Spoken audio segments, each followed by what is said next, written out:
আজকে আমি বানাচ্ছি রাং আলুর ভাজা পিঠে। বানানো প্রায় শেষের দিকে, অল্পই বানিয়েছি, বেশি বানাইনি।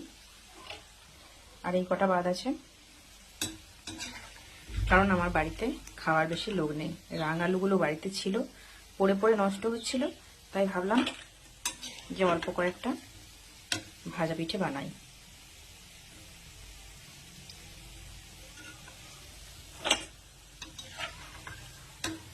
বর্তমানে শরীর আর মনের অবস্থা এত খারাপ যে এসব বানিয়ে খাবার কথা নয়।